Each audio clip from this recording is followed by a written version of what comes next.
Welcome to the SVG-TV News for Thursday, March 31st. I'm Khalil Cato with the details. Today, Parliament approved a resolution for the COVID-19 Miscellaneous Amendments Order number 32 of 2021. The resolution was put forward by Prime Minister Dr. Gonzales. It is intended to preserve the benefits of police officers who've served 10 or 20 years and resigned after they did not take the COVID-19 vaccines. In this manner, to have resigned the office, if they're just deemed to not to have resigned but simply abandoned and vacant, they would not have been able to get their benefits. But the resignation, by the formulation that they resigned, they're getting their benefits. If they do in 10 years and they did not comply with the requirements in relation to the vaccine, they will get, quote unquote, the golden handshake, 10-year money. And if it's 20 years, they will get both that gratuity and the pension. Obviously, depending on the number of years they would have done, the pension would be close to the full amount of the 33 1/3, or lesser if it's come closer to 20. But it's very important. Dr. Gonzales said 14 police officers will be affected by the measure. And that out of the 14, it's either 1 or 2 who would have done less than 10 years. The other officers who, for one reason or the other, would have resigned, whether or not they took the vaccine or not, whether or not they took the vaccine, I don't know. But they would have resigned, and in the normal course of things, if they had done their 10 years or 20 years respectively, Madam Speaker, they would have been entitled to the benefits under the existing pension law relating to the police. So the confirmation of this is very important for persons who have not yet been paid their monies. I just want to make that point. Those who, the 14 or so,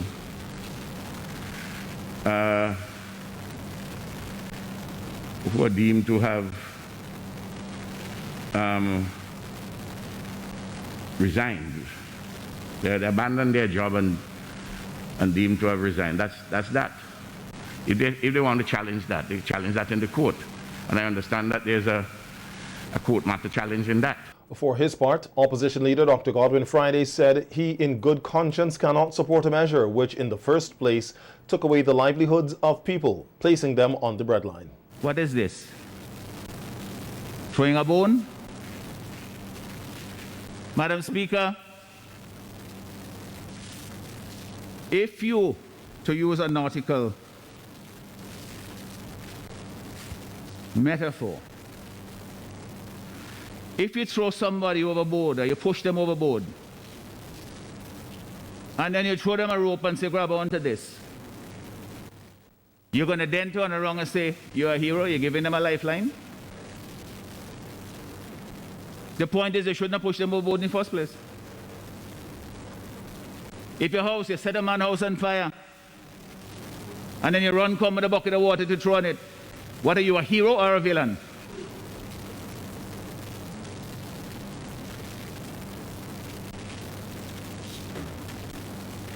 We must see through this, Madam Speaker.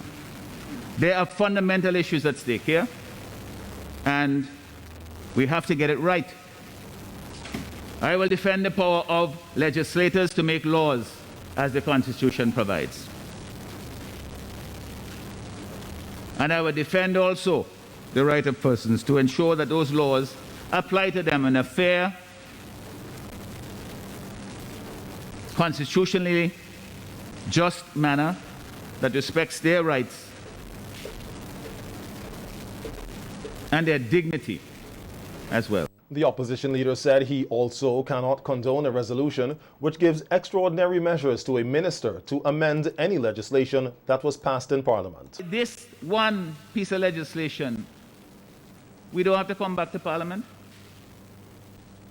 because it says any law can be amended by this order, except to come back from time to time within a 6 months time frame to pass a resolution to extend the effect of the order. How could that be constitutionally justifiable and defensible? How can it be democratically justifiable and defensible? That is not the way we govern in St. Vincent and the Grenadines. And to sum up, Madam Speaker, to say that that power, that extraordinary power, is then used to affect people in the most personal way with respect to your body and your living, that adds greater moment to what is essentially an act that is unjustifiable, that is unconstitutional within this Honorable House to pass that here.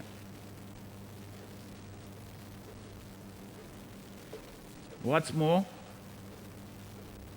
those persons who were forced out of their jobs, they should never have been made to choose between those two fundamental rights. What you put in your body is your business. And the right to make a living is a right that every human being has.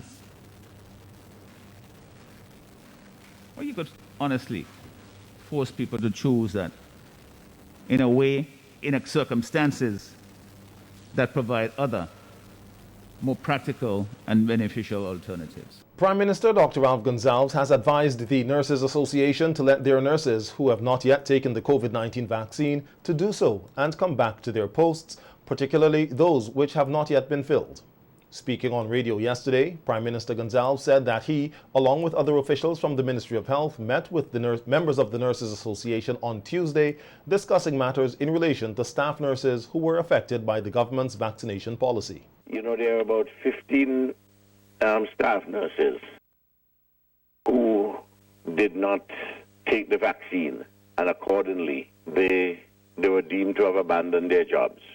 There is one case among them who has taken the vaccine subsequently, but there apparently were some other issues involved with that. I said in that personal thing, that's a straightforward matter for them to resolve. They just have to go to the chief personnel officer and address that in a very straightforward manner, and the Public Service Commission will deal with that. Then there are a couple of cases for those who had sought exemptions now, medical exemptions. And I said, well, that's a matter with the chief medical officer. You all just work on those. But the others, the president acknowledged that the position that the government took with the regulations was a reasonable position, and that, but she's saying, well, she's asking, well, why don't you take them back now, in light of the fact that the COVID situation is not as serious as it was. Prime Minister Gonzales said during the discussion, the Nurses Association president acknowledged that the government made a reasonable position with the COVID-19 regulation. Hence, she pleaded with the government to re-employ the unvaccinated nurses who were impacted by the regulations, not that COVID-19 on island is less serious. The Prime Minister, however, noted that there has not been any report that states we are out of the woods from COVID-19 infections. Well, I'm happy that the Nurses Association acknowledged that our position was reasonable and the legislative framework we put in place is reasonable. But we are not over the COVID yet. The WHO hasn't advised on this, CAF hasn't advised on this, the Chief Medical Officer, the Medical Officer of Health. There's a lull at the moment. We're not out of the woods yet. You know, and I just simply asked them, I said, listen, there are 5 of you. Each of you got to get 2 of your friends or staff nurses who haven't taken the vaccine. I said, listen, we all took this vaccine. It hasn't done us any harm.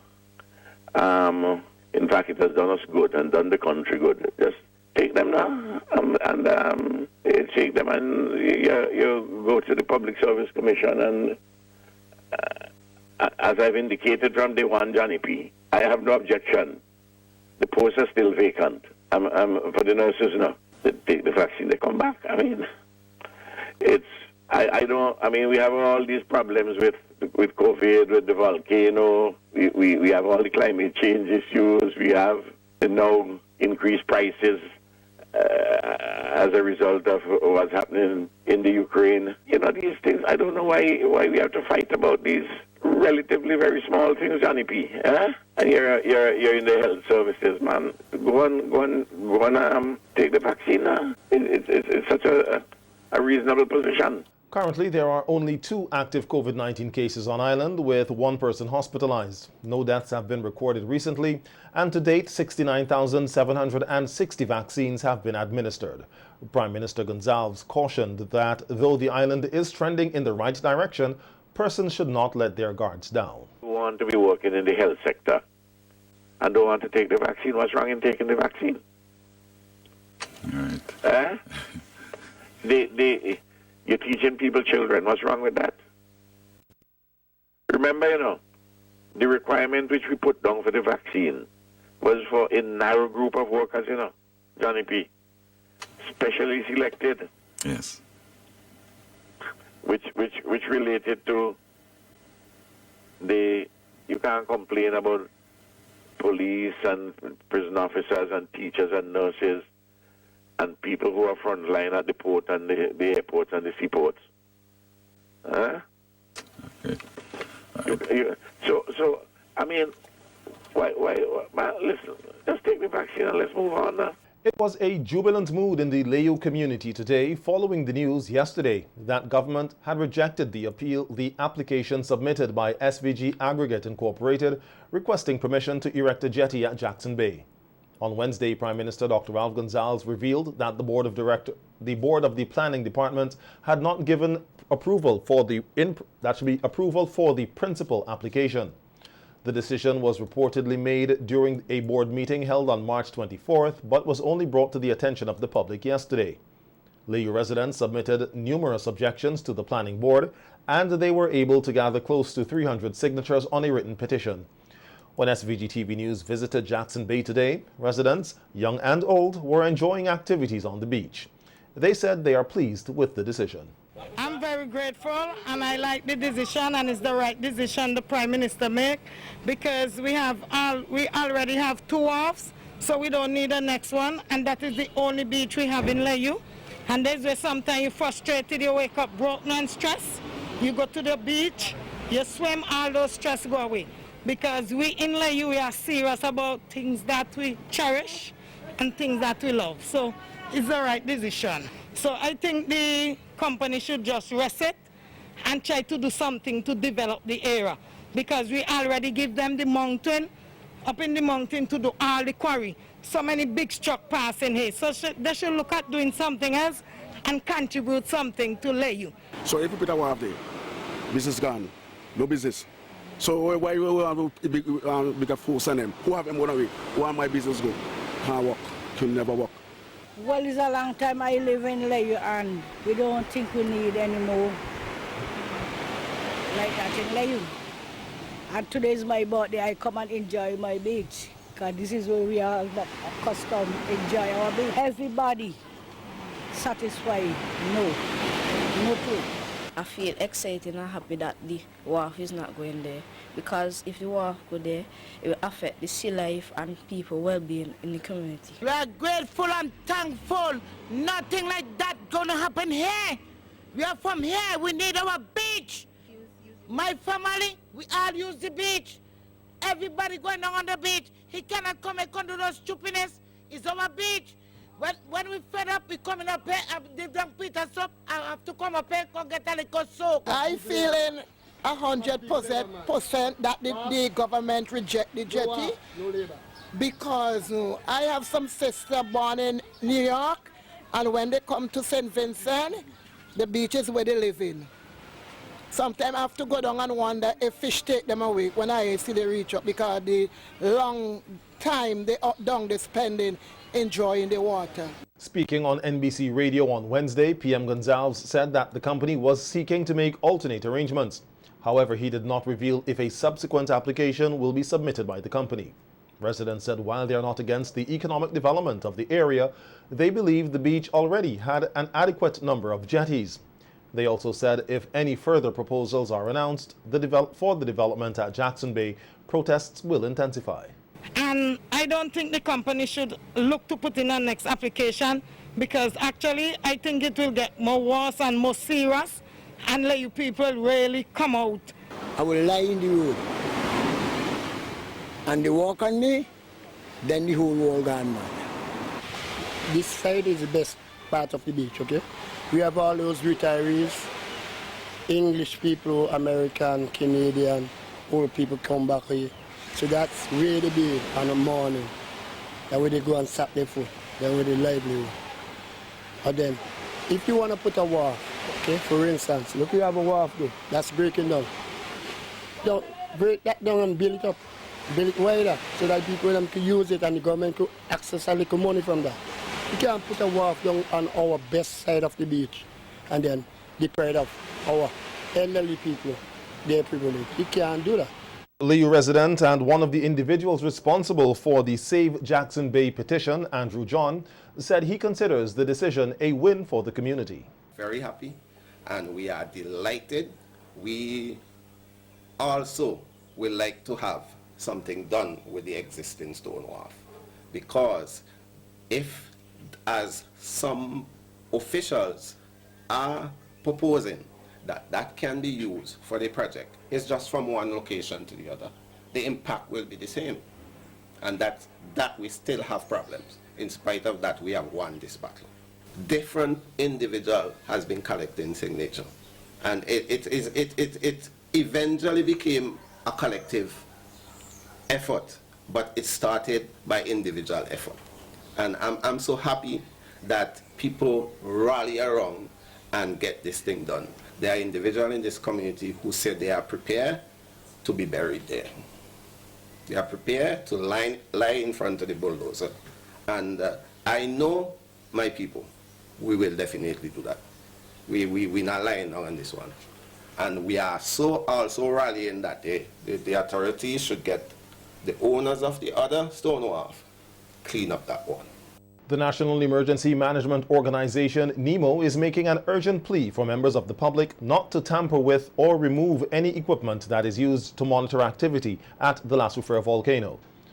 This call comes after the Soufrière Monitoring Unit visited the site at Greg's yesterday, where a seismic station is installed. In a news release, NEMO said the wires to the seismic station were cut and the solar panel removed. NEMO said the site was established in June 2021 after the explosive eruptions of the volcano, and this act of vandalism means that no data is available from the site. Director of the Seismic Research Center, Dr. Urosilla Joseph, said the station forms part of the improved network for monitoring the La Soufrière volcano, and without the equipment they are unable to monitor earthquakes or the volcano effectively. She said this is a real concern, noting that La Soufrière must be closely monitored at all times to ensure public safety. NEMO is urging anyone with information on damage to the seismic station to report it to the nearest police station or contact the RSVG police force at 457-1211 or 456-2906. Local farmers are calling on government to announce if the costs of fertilizers and other agricultural inputs will be subsidized. SVG-TV News spoke with members of the South Windward Farmers in Action Cooperative who expressed concern about the expected increase in the price of fertilizers. They said the rising costs of production may result in a hike in the price of produce. We hear more in this report. Of Agriculture, Saboto Caesar, has said Cabinet is in discussion on plans to possibly subsidize the price of fertilizers, which is expected to jump from $95 to $147. Local farmers told SVG-TV News they hope the decision on subsidies is made in their favor, or they will have to consider raising the prices of their goods. we were looking at that the raising prices for fertilizer and other inputs. So, I mean, we're talking about fertilizer here, but I'm telling you, the price for other inputs are huge. Presently, we sell one sweet corn for $2.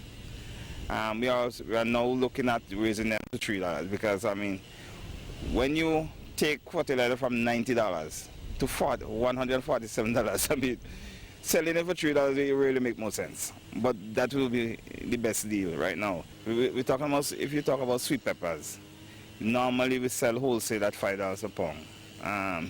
We can't see us surviving having to purchase a pack of seeds for $250 and then producing those sweet peppers and selling at $5 with the fertilizer going up, with the pesticides going up and so on, and other farm inputs. It just won't work. I'm seeing to survive, you really have to raise the price of a lot of the products. But the increase, right here to say, if that price is true, I don't know how I might make it, because from 90 to 140, that big increase. And some of the time we could have just barely make 2 ends meet to buy the banana fertilizer. And I'm saying now the price increase about say nearly 70%. How are we going to get that extra money? Every vegetables price have to increase, because when you increase the fertilizer almost nearly 100%, we know we cannot increase our the price for vegetables 100%. So if farmer now going to lose money, which and when you used to barely survive from a produce, the high increase they now make those medium farmer going down into poverty now. Well, I don't know if the government could help subsidize the price of the fertilizer to the farmer, because I know some farmer could not buy the input before, and not just the fertilizer alone, all the input raise. So farmer have to get some subsidy. They need help. Farmer need help from the government. It will affect not my business alone, but all the farmers in general. I think that the Ministry of Agriculture should be the priority, our first priority to any government, because every single individual in this country depend on the farmer. Because if we have to import all our goods from outside, I know that we will be in serious trouble. Because if you can't feed yourself, you're in trouble.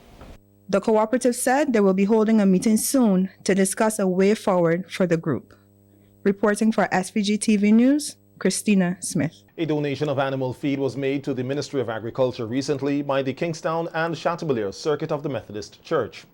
Speaking at the handing over ceremony, Reverend Philbert Delany said after the different disasters that affected the farming community, the Methodist Church stepped in to support the farmers, and he trusts that the feed will go a long way in helping them to re-establish this very important community. All aware of the fact that April last year we would have had the volcanic eruption and all the disaster that would have taken place agricultural-wise and otherwise.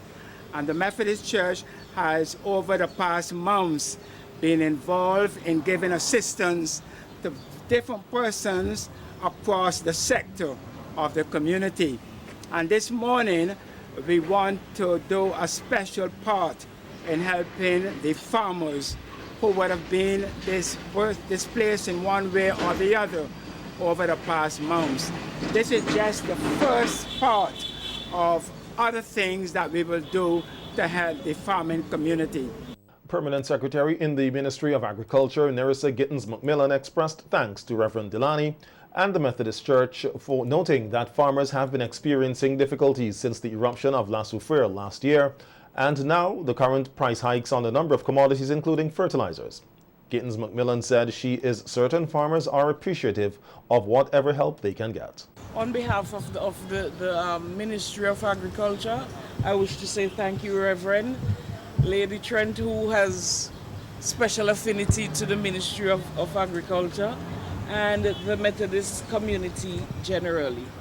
I mean, our farmers, as you have said, we have been experiencing some difficulties since the eruptions, and whatever help we can get to assist our farmers, we are most grateful, because especially now things are not the way we want them to be.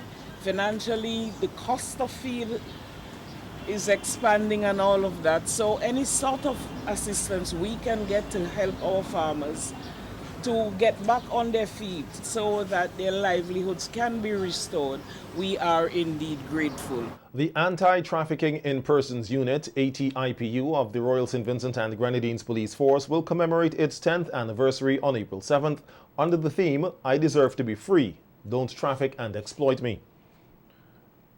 The unit was established in the police force under the leadership of former Commissioner of Police Keith Miller on March 7, 2012 and launched on April 7, 2012.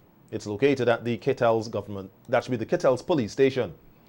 The ATIPU is a specialized unit that has the mandate to investigate all matters concerning human trafficking. To mark its 10th anniversary, head of the ATIPU, Assistant Superintendent of Police Junior Simmons, said the unit will be holding 1 week of activities, which includes a series of lectures, an exhibition, a walk against trafficking, and a symposium. The unit said the COVID-19 protocols will be in place during the activities, which commence on Thursday, April 7th and end on Wednesday, April 13th.